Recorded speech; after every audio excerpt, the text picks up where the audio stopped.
Shalom Bapak Ibu Saudara dikasihi Tuhan, kembali dengan Back to Bible dalam pelajaran Alkitab berkala. Bersama saya Pendeta Eko Yohanes. Pagi hari ini kita akan membaca renungan yang kita ambil dari Matius pasal yang ketiga, ayat yang ke-13 sampai yang ke-17. Yesus dibaptis Yohanes. Maka datanglah Yesus dari Galilea ke Yordan kepada Yohanes untuk dibaptis olehnya. Tetapi Yohanes mencegah dia, katanya, "Akulah yang perlu dibaptis olehmu, dan engkau yang datang kepadaku." Lalu Yesus menjawab, katanya kepadanya, "Biarlah hal itu terjadi, karena demikianlah sepatutnya kita menggenapkan seluruh kehendak Allah." Dan Yohanes pun menurutinya. Sesudah dibaptis, Yesus segera keluar dari air, dan pada waktu itu juga langit terbuka, dan ia melihat Roh Allah seperti burung merpati turun ke atasnya. Lalu terdengarlah suara dari surga yang mengatakan, "Inilah anakku yang kukasihi, kepadanyalah aku berkenan." Pelajaran Alkitab berkala hari ini saya akan beri judul "Melakukan apa yang menjadi bagian kita". Dari ayat-ayat yang kita baca, kita melihat sebuah peristiwa yang luar biasa, di mana Yesus, seorang raja, Tuhan di atas segala Tuhan, datang menghampiri anak manusia, Yohanes Pembaptis. Kita tahu memang pekerjaan Yohanes Pembaptis adalah mempersiapkan jalan baginya. Tetapi tidak halnya dalam hal membaptis Tuhan Yesus. Ia memiliki tugas untuk membaptis orang-orang yang bertobat dari jalan-jalan mereka. Tetapi manakala Tuhan Yesus datang menghampirinya, ia merasa terkejut, ia merasa tidak layak, ia merasa tidak pantas untuk melakukan tugas pelayanan ini kepada Tuhan Yesus. Dan ia berkata kepada Yesus, "Seharusnya aku yang engkau layani, yang dibaptis olehmu, namun sebaliknya engkau datang kepadaku." Dari ayat ini Yohanes Pembaptis tahu bahwa yang sedang dihadapinya adalah seorang raja, Tuhan di atas segala Tuhan. Namun perkataan Tuhan Yesus yang membuat Yohanes melakukannya. Tuhan Yesus berkata, "Biarlah hal itu terjadi, karena demikianlah sepatutnya kita menggenapkan seluruh kehendak Allah." Haleluya. Mereka adalah orang-orang hebat, tokoh-tokoh hebat. Tapi mereka berpikir untuk menggenapi setiap apa yang menjadi kehendak dan agenda Tuhan. Dari ayat ini, hal yang pertama yang kita bisa pelajari adalah selalu ingat bahwa tujuan utama kita adalah menggenapi agenda Tuhan. Bukan bersaing menentukan siapa yang lebih hebat, bukan berlomba-lomba untuk terlihat hebat melakukan agenda-agenda kita, bukan. Sebab itu ingat baik-baik, Yohanes dan Yesus melakukan apa yang menjadi bagian mereka masing-masing, dengan satu tujuan, supaya agenda Bapa digenapi di dunia. Sebab itu Yohanes Pembaptis mulai melakukan tugasnya, membaptis Yesus, dan Yesus sebaliknya dibaptis oleh Yohanes Pembaptis. Betapa indahnya kalau setiap kita, hamba-hamba Tuhan, orang-orang percaya, mengerti bahwa tujuan dan agenda utama kita adalah bukan memenuhi kepuasan pribadi kita, tetapi menggenapi agenda-agenda Tuhan. Dalam setiap perbedaan selalu ada kelemahan dan kelebihan masing-masing, selalu akan terlihat. Namun ketika kita menyadari bahwa tujuan utama kita adalah menggenapi agenda Tuhan, maka kita bisa berjalan bersama-sama. tidak lagi mementingkan ego kita, kesombongan dan kehebatan kita.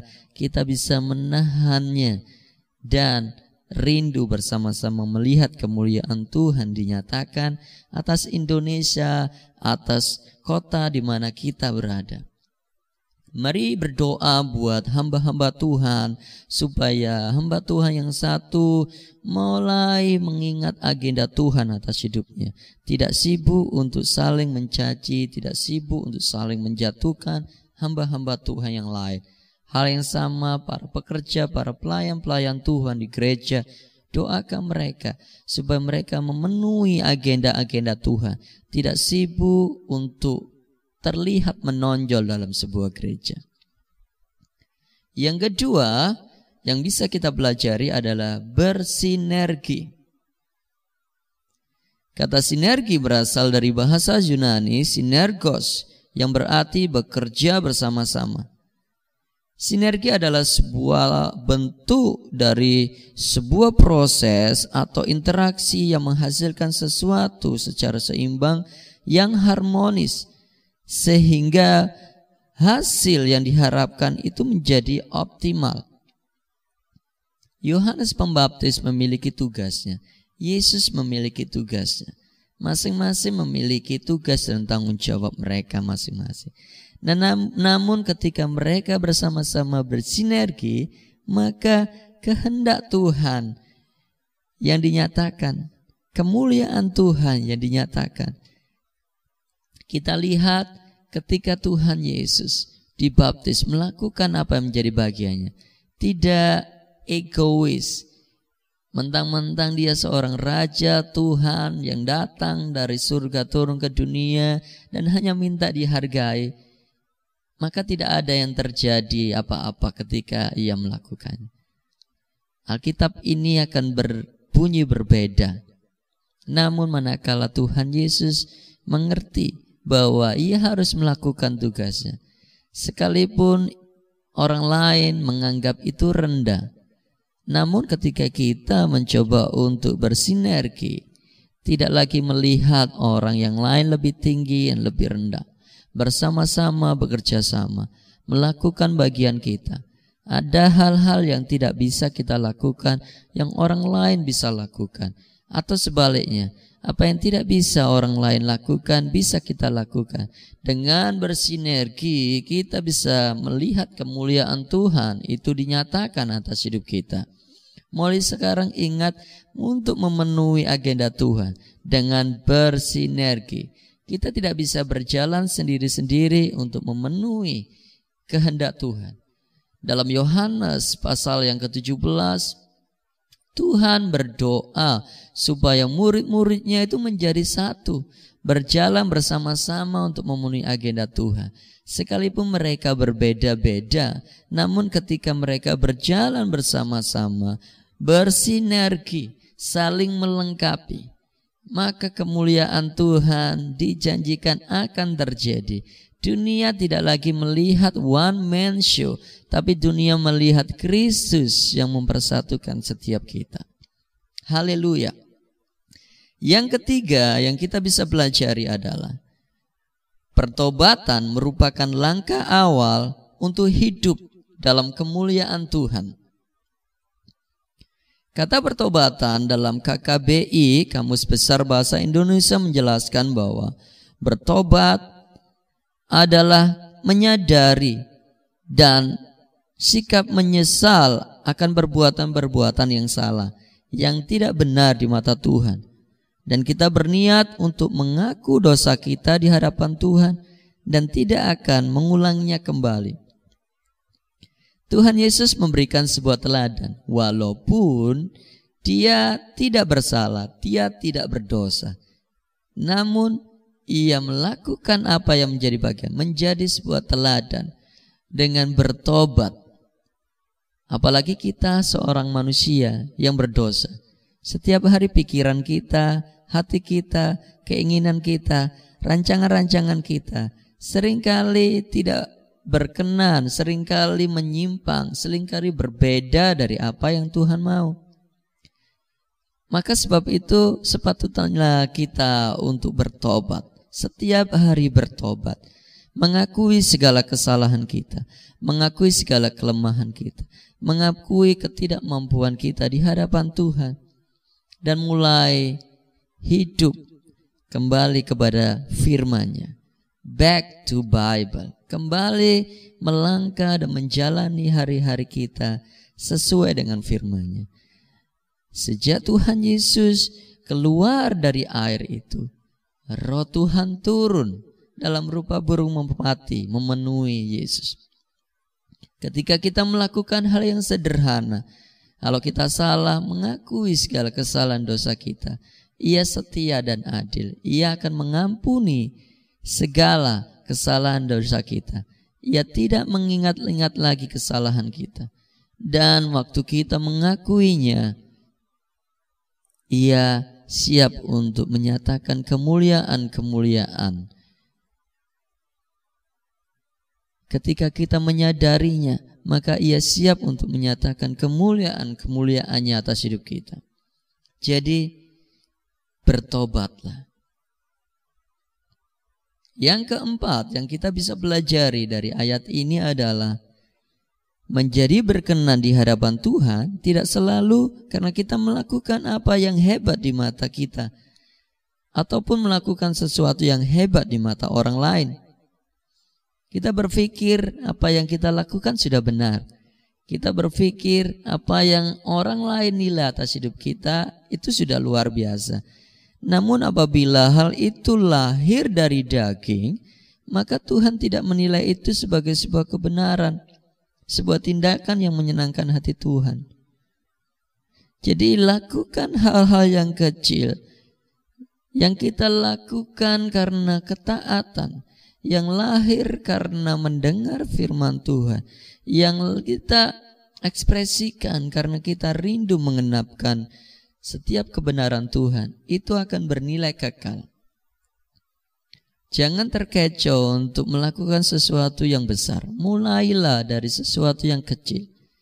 Nah, kita mencatat bahwa apabila kita setia dalam hal-hal yang kecil, maka Ia akan menambah-nambahkan kepada kita hal-hal yang besar.